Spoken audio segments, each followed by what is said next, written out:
Esta es una emisión de crítica artística y periodística. Todas las personas que aquí aparecen fueron grabadas con su autorización, y cualquier opinión y o información transmitida refleja el punto de vista de su autor, mas no el de TV Azteca. Ha sido puesto a disposición por el homicidio de la señorita Alejandra y por el delito que se refiere al respeto a los cadáveres, en la modalidad de profanación de cadáver por mutilación. Comprobó el hallazgo del chiquito que encontró la sartén, que efectivamente correspondía a músculo estriado humano. Ya había cometido el error, la equivocación, el delito, y pienso en la mutilación, en el desmembramiento de dos extremidades.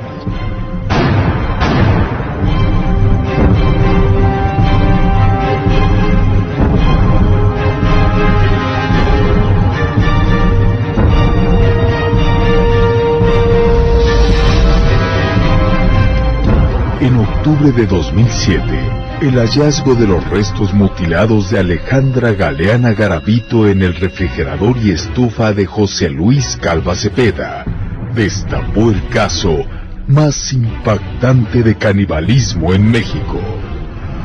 El área que tenía destinada para closet, en donde Alejandra estaba en una posición fetal, obviamente por el aroma y todo deducimos que estaba muerta. En la parte del congelador estaba la mano y una parte del antebrazo derecho. Todavía tenía restos de carne. Sobre la estufa estaba la sartén en la que había cocinado carne. Le estaban cortando. ¿Qué? En la siguiente hora se darán a conocer los pormenores del caso de antropofagia más reciente en nuestro país. Encontró una hoja manuscrita que dice: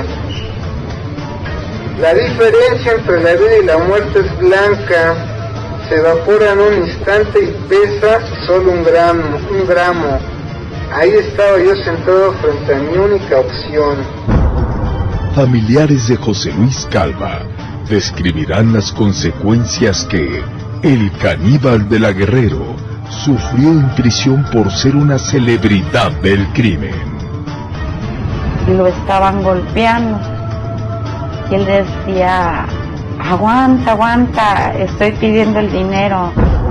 Investigadores en criminología revelarán si Calva Cepeda comió o no a sus víctimas. Nunca se investigó, ni siquiera se hicieron estudios o se tomaron muestras del tracto digestivo de José Luis Calva. Ya 3 años del presunto suicidio, se develará si Calva Cepeda fue asesinado en su celda. Fue ahorcado no con su cinturón.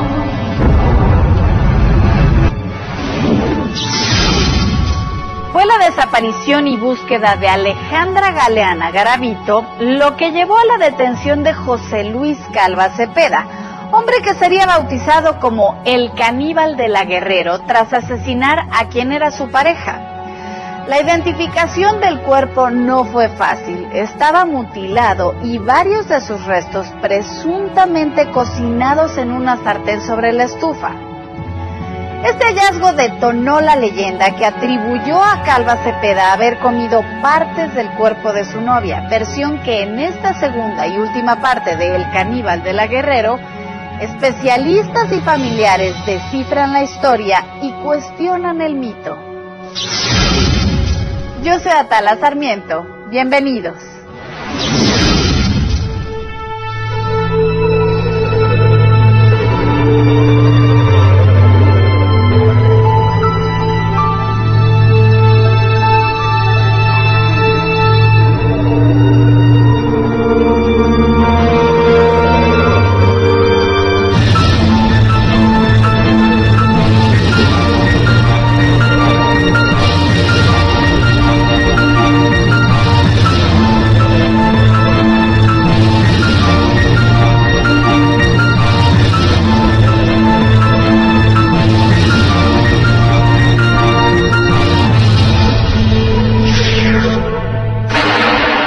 Junio de 2007, Alejandra Galeana Garavito, empleada de una farmacia en la colonia Guerrero, conoció a José Luis Calva Cepeda, un escritor, poeta y dramaturgo, cuyos relatos aludían a crímenes, suicidios, asesinatos y muerte. Durante varios meses la pareja mantuvo un noviazgo que al paso de los meses se deterioró. Garavito empezó a ser víctima de los caprichos, estafas y abusos físicos del escritor y decidió terminar la relación. La mañana del viernes 5 de octubre de 2007, Alejandra salió de su domicilio ubicado en la colonia Gabriel Hernández, al norte de la ciudad, para acudir a su trabajo. Nunca volvieron a verla. Que ella ya no llegó a trabajar. Trabajaba en la farmacia donde también estaba yo. Me comunican que Alejandra no había llegado a trabajar a otro lugar para suplir a una chica. Mi mamá se empieza a preocupar porque Alejandra donde estuviera, lo primero que hacía era marcar para ver si ya habían comido sus hijos, si estaban bien. Lo que hicimos fue empezar a llamar a sus amigos. Si la habían visto. Como a las 3 de la mañana, mi mamá se paró desesperada y se vino aquí a donde tenemos la Virgen a llorar. Y me dice, hija, es que tengo un presentimiento. Dice, ¿crees que la volvamos a ver? Una amiga de Alejandra nos dio el número de Calva Cepeda, se empezó a marcar con él, solo contestó una vez. Le dijo, oye, ¿no has visto a Ale? Y él le dijo, no, hace como 15 días que no la veo. Después de esa llamada, José Luis no volvió a contestar el teléfono. No sé si arrancaría el teléfono, no sé. Y también se nos hizo extraño, pues, ¿por qué no contestaba? La tarde del sábado 6, ya le digo a mamá, pues, mi hermana tenía una amiga en la farmacia. Y ella sabía dónde vivía José Luis y nos llevó al edificio, a Mosqueta. Tocamos el timbre y no contestaban. Le volvimos a insistir y nos contesta un hombre. Y nos dice, sí, ¿con quién desean? ¿No se encuentra José Luis? Dice, no, yo soy el encargado del edificio. A él hace muchos días que no lo veo. Pero nos quedamos así Marilu y yo, pues porque era la voz de él. Sale una persona de ese edificio y cuando sale, yo traía un folleto que la mamá de Alejandra me había proporcionado, que traía la foto y una dedicatoria para Alejandra. Persigo a la persona que había salido del edificio y le digo, oiga, aquí vive esta persona, y me dice, sí. ¿Estará ahorita? Me dice, no sé, normalmente no abre, no sale, no habla casi con nadie. Entonces yo volteo y veo que alguien viene del fondo del edificio caminando. Era José Luis y estaba parado atrás de mí. Me dice, hola. Y yo le hablo a Daniel, le digo, es él.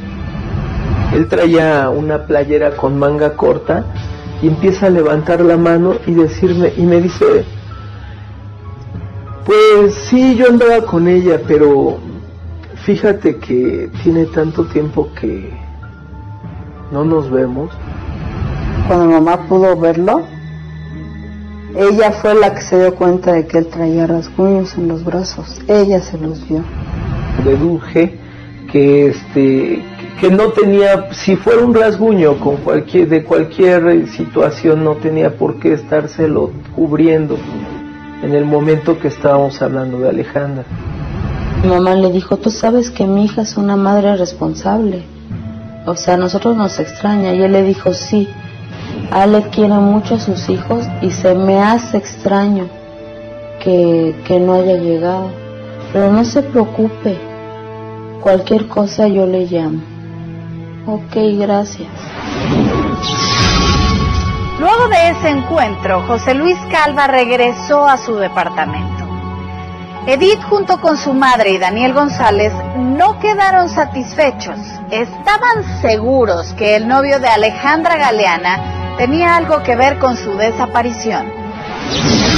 Al salir del edificio, Daniel González ofreció a un limpiaparabrisas una gratificación a cambio de un favor. Dije, es una persona que tiene mucho tiempo que no veo y quiero darle una sorpresa. No vayas a decirle que lo estoy buscando. Llámame, te voy a dar más dinero.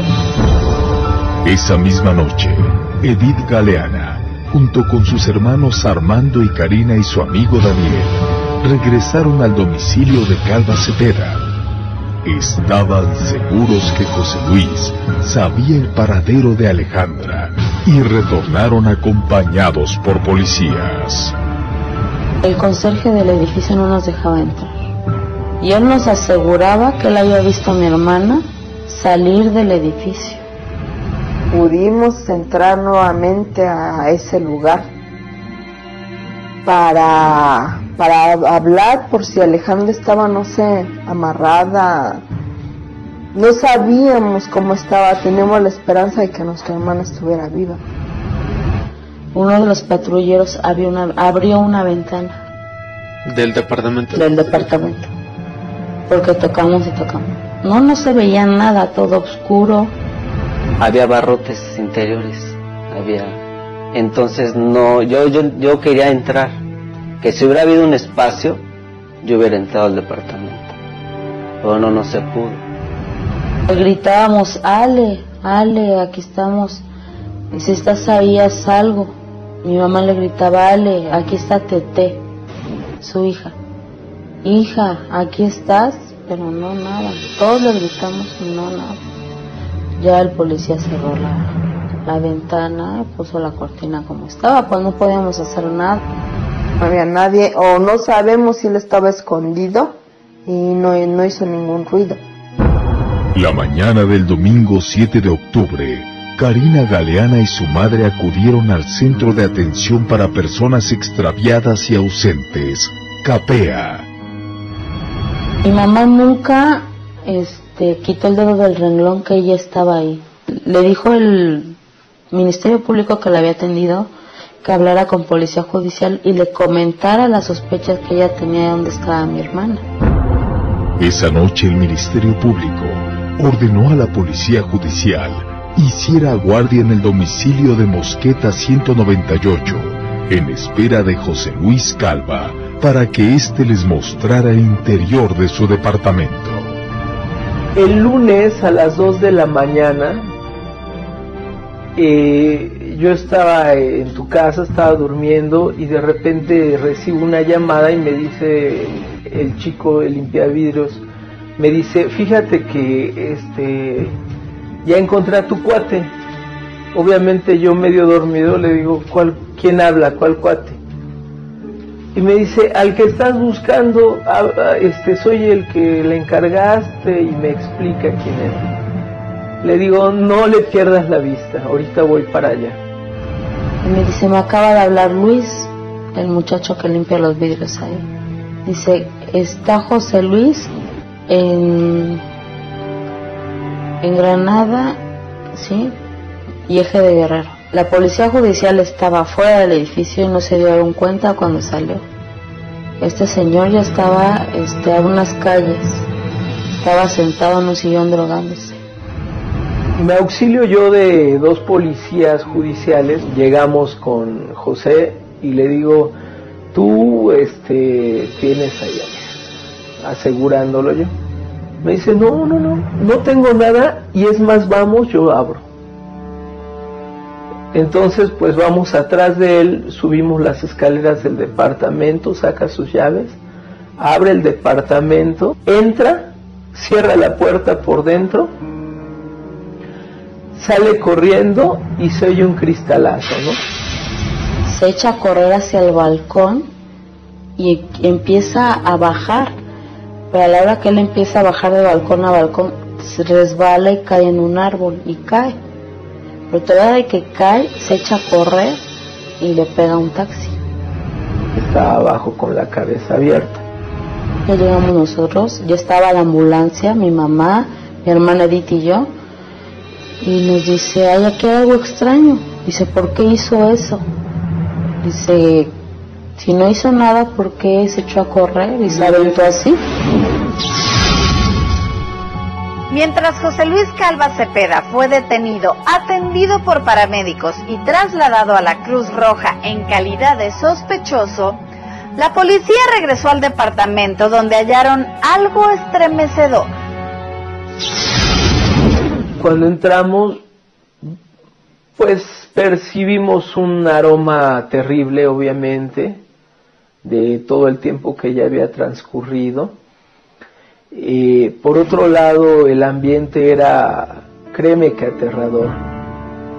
Al entrar, uno de ellos saca una lámpara muy pequeña, por cierto, que apenas si se veía, de pilas, uno de los judiciales, y empezamos a ver. Lo primero que nos encontramos a la vista fue un bote alto, con una bolsa negra. Y entonces la policía judicial saca una pluma y para no vaya a ensuciar evidencia, empieza con la pluma a abrir. Y cuando abre, eso estaba lleno de zapatos de mujer. Entonces fue algo, pues, terrible. Pasaron, yo creo que una hora y media. Bajó policía judicial con una lámpara, pero yo vi que se fueron hacia la esquina del Eje Guerrero a hablar por radio. Y yo dije, pues no sé, algo pasó, ¿no? Pero no nos decían nada. Alcanzamos a ver el closet, o el área que tenía destinada para closet, en donde Alejandra estaba en una posición fetal. Y bueno, nos alcanzamos a ver que estaba ahí, ¿no? Obviamente por el aroma y todo dedujimos que estaba, pues que estaba muerta. Pero el descubrimiento del cadáver de Alejandra Garavito resultó más aterrador. Se acerca Daniel al carro, bajo el vidrio, y me dice, ahí está tu hermana.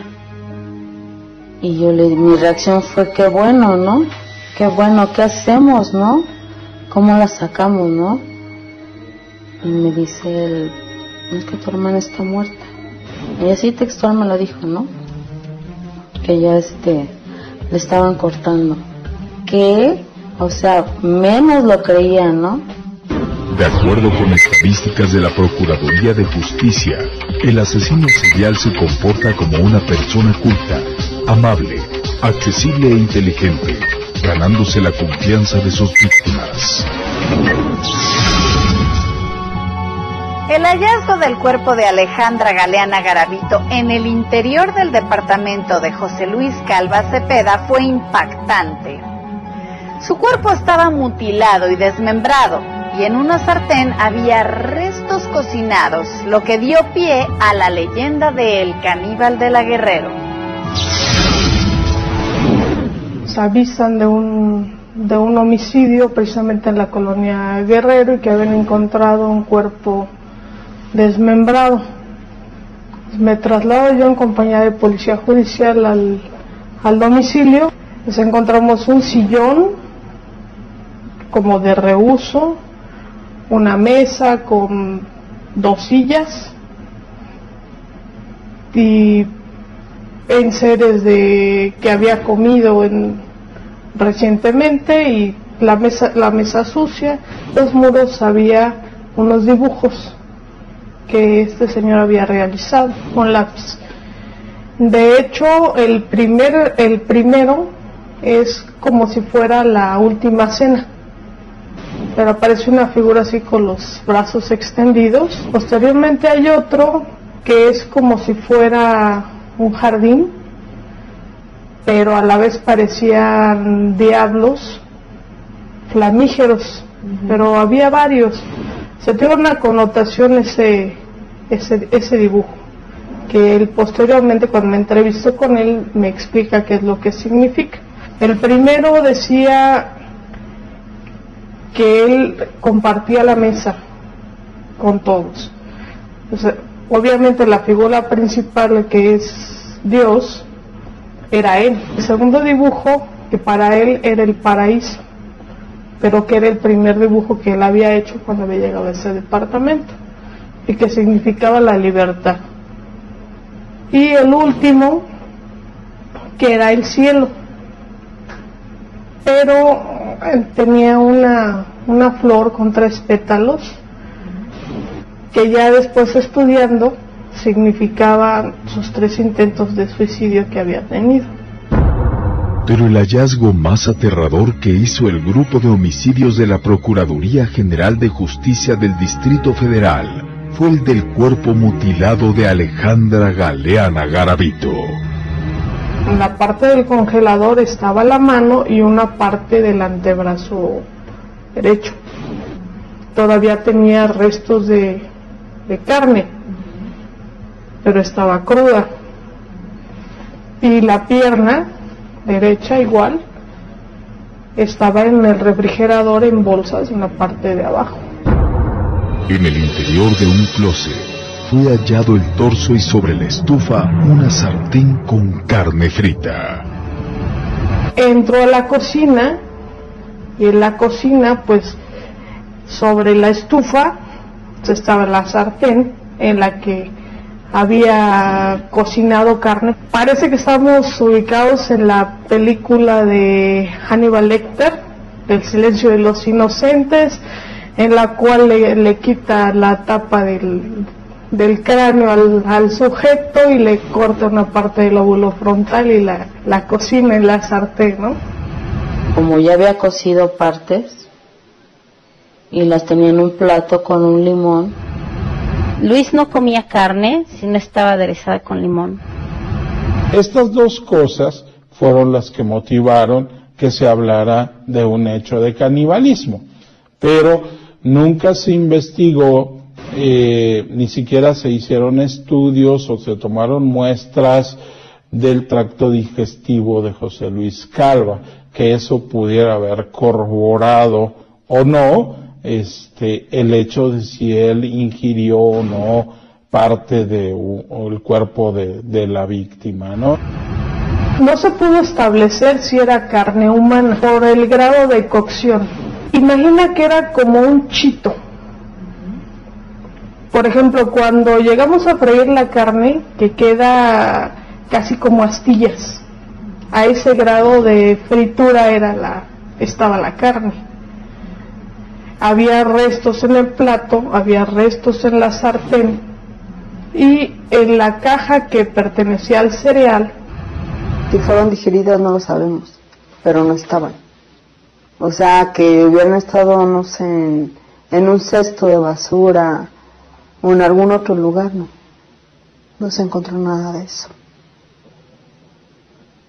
Por eso era la duda de que sí, él había comido, ¿no?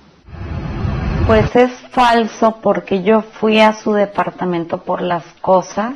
Yo entré al departamento cuando quitaron los sellos, cuando decían que había un sartén en la estufa y un plato con un pedazo de carne y limón, y me fijo yo y no, era de las piernas que venden de pavo, de pollo, esas grandes de pavo son, horneadas. Incluso cuando volvimos a ir, yo les llevé la pierna de pavo, la desmenucé delante de ellos y lo comparamos, y era de pavo.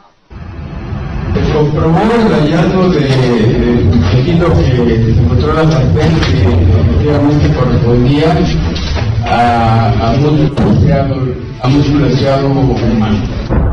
Pese a que nunca se comprobó si realmente José Luis Calva ingirió carne humana, se le acusó de antropófago, y los periódicos sensacionalistas comenzaron a llamarlo el caníbal de la Guerrero.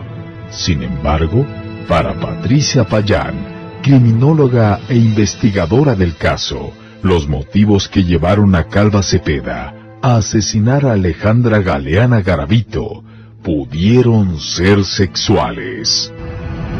Ella trabajaba en una farmacia. ¿Por qué? Porque él se buscaba mujeres que trabajaran en farmacias para accesar a medicamentos controlados, sin receta. Le decía, oye, necesito este medicamento, pero fíjate que ya se me acabó, pero no traigo la receta. Ellos le surtían sin ningún contratiempo, ¿no? Para eso las utilizaba. Nosotros no manejábamos medicamentos controlados, es a nivel receta, y no creo que mi hermana se arriesgara por quien fuera, por un medicamento controlado. En ese sentido no, éramos muy estrictas en cuanto a nuestro trabajo. Empieza a tener relaciones sexuales con ella en el departamento de ahí de La Guerrero. Esta señora tenía hijos y tenía su trabajo, acudía puntualmente a su trabajo, pero a raíz de esta relación ella se salía antes de su domicilio a efecto de pasar en las mañanas primeramente a convivir con este señor. Decía que ella llegaba y que le decía que nada más quería tener sexo con él. Y más no sé en realidad si fue por esa situación o porque él estaba drogado o alcoholizado. Calva Cepeda refiere que los hechos son de la siguiente manera. Dice, ella me empieza a pedir a mí que tengamos relaciones sexuales. Yo le digo, no quiero tener ya relaciones sexuales contigo porque no soy un objeto sexual. Es que ella se molesta y le empieza a manotear. Es que él procede a abrazarla por la parte de atrás para que se calmara. Pero de repente que cae en la cama y se da cuenta que está muerta. Tal vez le empuja hacia la cama y se pega en la... Pero la necropsia reveló lo siguiente. Era por traumatismo y asfixia. O sea, las dos causas. Él tenía 5 días recluido en su departamento, ingiriendo cocaína y alcohol. El otro día me comenta que se despierta y la vio morada, y fue cuando pues quiso deshacerse del cuerpo, descuartizándolo. Él refiere que primero trata de cortar la pierna y después el brazo. Empieza a cortar con un cúter, posteriormente con un cuchillo de cocina que casi no tenía filo, que si hubiera tenido los instrumentos cortantes apropiados en ese momento, termina de cortar el cuerpo. Aunque él refiere, no, es que la corté porque se la iba a dar a los perros. Bueno, estoy de acuerdo, se la vas a dar a los perros, pero no te tomas la molestia de freírla, ni de quitarle piel para darse a los perros, les das el pedazo completo, ¿no? En un momento dado. Pero tras la detención de Calva Cepeda y al darse a conocer este homicidio, Judith Casarrubia se presentó ante el Ministerio Público para declarar que Calva había sido pareja sentimental de su hija Verónica, hallada muerta, desmembrada y mutilada en 2004, y dentro de varias bolsas de plástico en Chimalhuacán. Cuando estoy oyendo que había que tenía a su novia, que la estaba descuartizando, pero dijeron José Cepeda Cagua, y dije no, este es. Inmediatamente hablé por teléfono a la estación de radio y les pedí que si me hacían favor de decirme a dónde tenían detenido a este tipo, que por qué no era José Cagua, Cepeda Cagua, que era José Luis Calva Cepeda. Señora, pero ¿por qué dice usted eso? Porque este fue el que mató a mi hija. Los asesinatos de Alejandra Galeana y Verónica Casarrubia quedaron así relacionados. En el caso de Verónica le corta un pezón. Cuando la corta, a Verónica, pide prestada una sierra eléctrica. Le cortó los senos, le abrió el vientre, le sacó los pulmones, le cortó los glúteos. De acuerdo con las investigaciones sobre el asesinato de Verónica Casarrubia, José Luis cometió este asesinato ayudado por su amigo y pareja bisexual, Carlos Monroy Pérez. A Juan Carlos lo detienen el 19 de octubre. Dijo que sí, que había sido José Luis, y ya dio toda la información. Él, porque no lo abandonara, lo asiste para privar de la libertad a Verónica y posteriormente para trasladar ya los pedazos en las cajas a dejarlos ahí en Chimalhuacán, pero él no interviene en un momento dado al momento de cortar, porque la mata y está en la cama. Entonces nada más él refiere el cómplice que la ayuda a bajar de la cama, a bajarla de la cama, y él ya la corta en el piso. Desmembraron entre los dos. Estando Juan Carlos, permitió que la ahorcara y todavía la ayuda a descuartizarla. La tenía desnuda para que no se escapara. Pero las mutilaciones de Verónica Casarrubia y Alejandra Galeana llevaron a la policía a señalar a Calva como el presunto asesino de otra mujer conocida como La Jarocha, una sexoservidora por sus características similares en su desmembramiento. El cuerpo destazado de La Jarocha fue hallado en varias bolsas de color verde en Tlatelolco. En el Estado de México se encontraron algunos fragmentos de cuerpos humanos de mujeres. Sobre el bordo también se encontraron varios. Por el tipo de corte y por la zona en la que fueron distribuidos los restos, yo quiero presumir que él tuvo algo que ver ahí.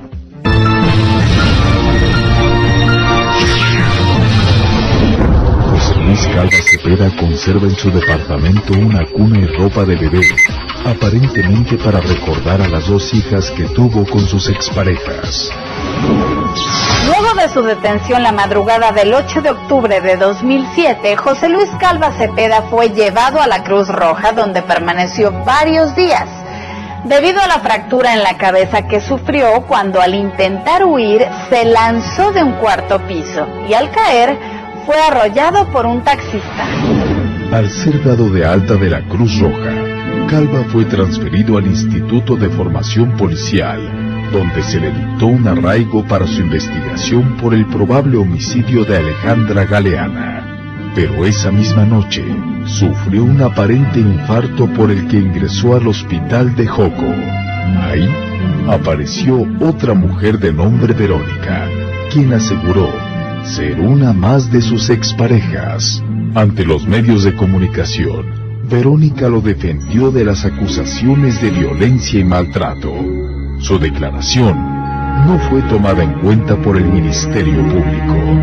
16 días después, José Luis Calva Cepeda fue trasladado del hospital de Joco al reclusorio preventivo Varonil Oriente para iniciar su proceso. Durante su declaración, afirmó haber asesinado a Alejandra Galeana, aunque descartó haberla comido. Ya había cometido el error, la equivocación, el delito, y pienso en la mutilación, en el desmembramiento de dos extremidades. No soy un antropófago. Su defensa fue tomada por el litigante Humberto Guerrero, quien jamás había defendido un caso similar. Íbamos a manejar la esquizofrenia aguda, es un paso a la locura para poder lograr una sentencia en la cual lo mandaran al psiquiátrico. Solo su hermana Fabiola estuvo al pendiente de su situación jurídica. Su madre y hermanos le dieron la espalda. Que ¿qué necesitas? Me dice, quiero hablar con mi mamá. ¿Para qué quieres hablar con tu mamá? Dice, con mi mamita. Es para decirle que estoy bien, que no se preocupe, que voy a salir adelante. La mamá nunca le contesta la llamada, porque se le proporciona un teléfono para que haga la llamada. La señora nunca contesta la llamada. Después se le pregunta a la señora que por qué no acude a verlo. Dice, ¿por qué él se metió en ese problema, el que salga solo? Dice, yo ni puedo, además yo estoy enferma, ni me puedo estar trasladando. Ella no quiso asistir porque mi hermana Patricia en cierto momento le dijo, si tú sigues con esto, olvídate de nuestro apoyo económico, moral, y nos vemos. De hecho, a la hermana tampoco tenía mucha importancia en cuestión de ver al hermano, ¿no? Porque cuando estaba en el hospital, o sea, casi prácticamente se les fue a rogar que lo fueran a ver y no acudieron. El rechazo de su familia, principalmente de su madre, volvió a lacerar los sentimientos de José Luis Calva en prisión. Estando en la cárcel, él me dijo que no quería volver a saber de la persona que lo había parido. Pero ante la opinión pública, el llamado caníbal de la Guerrero era un ser despreciable, diabólico y sanguinario. Me dijeron en el reclusorio que si quería protección mientras veía yo a mi hermano la primera vez, por temor a que me fuera él a hacer algo a mí. Él era demasiado chino, su cabello. Y de repente se despeinaba y se jalaba el fleco y me decía, mira, ¿quién soy? Soy el caníbal, ¿verdad? Soy el caníbal. Y yo le decía, Dios mío, ya, y empezaba yo a rezarle, estando ya en el reclusorio. Se burlaban de él, le decían, a ver, caníbal, cómeme. Y le cascaban los dientes, a ver, ¿cómo me muerdes? A ver, y le enseñaban el brazo para que los mordiera. Pues era tanta la agresión que él se fue ensimismando. No hablaba con nadie. Yo le llevé una Biblia y leíamos la Biblia cada vez que yo iba a verlo. A él le ayudó mucho. Digamos que se fue un poco más tranquilo, y al pedir perdón, porque a mí me dijo que él estaba muy arrepentido de lo que había hecho. Pero la atención mediática que tuvo su caso convirtió a José Luis en una celebridad dentro del penal. Las visitas que llegaban a ver a sus familiares ahí, incluso lo saludaban, le compraban poemas. El cocinero de ahí de el reclusorio le cambió un poema que le hizo para su esposa por una rachera. Por las características criminales de José Luis Calva Cepeda, su estancia en el penal debía mantenerse bajo una estricta vigilancia, separado del resto de la comunidad carcelaria e incomunicado. Lo que no sucedió. Calva fue víctima de agresiones físicas y extorsiones por parte de internos e incluso custodios. Nunca estuvo aislado. Y sí le llegué a llevar dinero. Le estaban diciendo que para que él pudiera vivir, para que él pudiera llegar al 12 de diciembre, necesitaba él pagar. Yo muchas veces les pedí mayor seguridad para él, más una persona de alto riesgo, digámoslo, enfermo, no lo podían tener en un pasillo o en convivencia con las demás personas.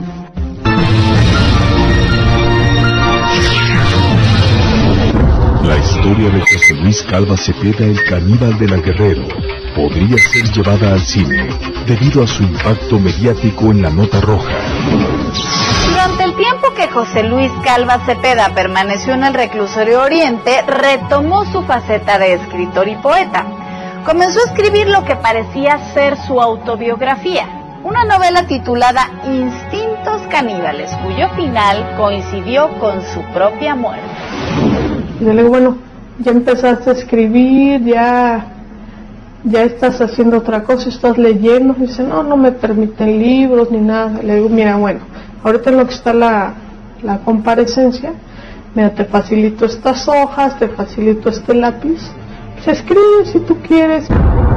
Calva comenzó la redacción de un libro titulado Instintos Caníbales, cuyo final describía la muerte por suicidio de su protagonista. Nadie imaginaba que días después ocurriría lo mismo con su autor. Su último manuscrito, encontrado horas después de su muerte en su celda, reveló sus intenciones.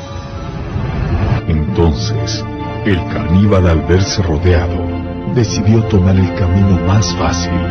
Así, de esta forma, iba a hacerle más sencillo iniciar su nueva vida con su muerte. Iba a buscar a su madre en otras dimensiones, porque aquel que no tiene madre carece de origen. Fin. Esta era en apariencia la única forma de escapar de las agresiones y extorsiones dentro del reclusorio. El viernes 8 de diciembre de 2007, una llamada telefónica alertó a su hermana Fabiola. Yo escuchando que lo estaban golpeando, y él decía, aguanta, estoy pidiendo el dinero, ahorita no la dejan entrar. Ya cuando le dije, ¿qué pasó? Es que aquí el custodio me está golpeando, me están diciendo que me apure, y me pidió que en ese momento le fuera a llevar yo el dinero. 3 días después, el martes 11 de diciembre, un día antes de que se llevara a cabo el primer careo entre los familiares de Alejandra Galeana Garavito y el caníbal de la Guerrero, José Luis Calva, fue hallado muerto en su celda. Su cuerpo pendía de una de las rejas de la celda, con un cinturón atado al cuello. A primera vista, Calva Cepeda se había suicidado. No lo puedo creer, porque otro día era la confrontación, ¿no?, con este señor. Y para mí fue algo increíble. Una persona cobarde que no tuvo el valor de afrontar lo que había hecho. Los primeros indicios sobre las causas de su muerte comenzaron a desatar dudas en torno a su suicidio. Cuando lo veo en la plancha, me doy cuenta que fue ahorcado, no con su cinturón, porque la hebilla que él tenía era rectangular. En el cuello tenía la hebilla circular. El ancho del cinturón que tenía marcado era mucho más angosto que el cinturón que él tenía. Golpeado de las piernas, incluso la nariz sangrada, golpeado de las piernas, y lo volteo y está violado. ¿Cómo puedo asegurar que estaba violado? Porque tenía residuos, digamos, de un palo, no sé si palo de escoba, no sé, pero estaba violado. ¿Tú les reclamaste? Sus partes, de hecho, sus partes, yo pues lo levanté, lo vi y estaba amoratado, haz de cuenta, mordido. ¿Del pene? Del pene, él estaba como si lo hubieran amordazado de boca y piernas y manos, atado, ¿sí? Entonces, era imposible. A él le pusieron el cinturón para que dijeran que él se ahorcó, pero en realidad a él lo mataron. Y la cuestión aquí es que él era drogadicto. Pues en el penal se hace de drogas, inicialmente te las fían. Y él decía, no, pues esperen a que venga mi familia para que me traigan dinero. La hermana inicialmente le llevaba dinero porque le decía que le pegaban. Dice, es que necesito dar dinero para que no me peguen, pero era para pagar la droga. La hermana se cansa de darle dinero, ¿sabes qué? Eso es que no tengo. Pues ahí le dan un ultimátum, que o paga o lo matan. Entonces él termina suicidándose. Los restos del caníbal de la Guerrero fueron entregados a su hermana, pero durante el funeral se suscitó un enfrentamiento con los deudos de Alejandra Galeana. He ido a hablar con la familia, pero se me niega el acceso. Yo entonces, como se me niega el acceso, yo empiezo a gritar. No fue no quererlo dejar entrar, fue porque obviamente quería ver el cuerpo, él quería estar seguro de que era José Luis el que estaba en el ataúd. Ya el cuerpo ya estaba muy morado, estaba muy golpeado ya, incluso ya se estaba hinchando mucho. Yo por eso les pedí que no. Él dice, te lo ruego por tu familia, déjame enterrar a mi hermano. Yo siempre me mantuve ecuánime y le hablé bien. Que me dejara pasar, que me permitiera, que yo al momento que yo viera que era él, que constatara, yo me retiraba. Los hijos de Alejandra Galeana nunca supieron la verdad sobre el destino trágico de su madre. En cambio, una de las dos hijas de José Luis Calva Cepeda, y quien conoció el origen de su paternidad como cualquiera de nosotros por las noticias que su historia generó, ha decidido estudiar paradójicamente la carrera de criminalística. Frida, hija de José Luis Calva Llanel, conoció a su padre después de su muerte. Pues que, Frida, pasa lo siguiente. Tu papá, pues sí, en efecto, está saliendo en los periódicos, está saliendo en las noticias, hizo algo bastante malo. Me había dado cierta información de cómo era, quién era, que no era una persona muy buena, que digamos. El caso del asesino serial y aparente canibalismo de su padre motivó sus inquietudes para estudiar criminología. Me interesé mucho en ese tema. Y entonces siempre tuve como la idea de estudiar psicología criminalista, algo relacionado con, porque me llamaba mucho la atención el perfil del asesino. El hecho de que me dijeran a qué grado pudo llegar, pues sí me impactó de entrada la noticia, que fuera que el primer caníbal mexicano. Venir de él no significa que yo tenga algo de él, más que su genética, pero fuera de eso no siento nada, no hay nada. Luego de la muerte de José Luis Calva, su abogado defensor, Humberto Guerrero, intentó comercializar su libro Instintos Caníbales. Él narraba lo que había hecho con Alejandra. Entonces, para mí fue muy fuerte. Él quería que sacara yo el libro y que yo le diera un porcentaje y que íbamos ya el gran negocio. Por sus crímenes, José Luis Calva Cepeda ingresó a la galería de los asesinos más indolentes de México, y aunque seguirá siendo una incógnita si comió o no la carne de sus víctimas, siempre será evocado como el caníbal de la Guerrero. Yo soy Atala Sarmiento y esta es la siguiente historia detrás del mito. Hasta la próxima. Soy Atala Sarmiento y esta es la siguiente...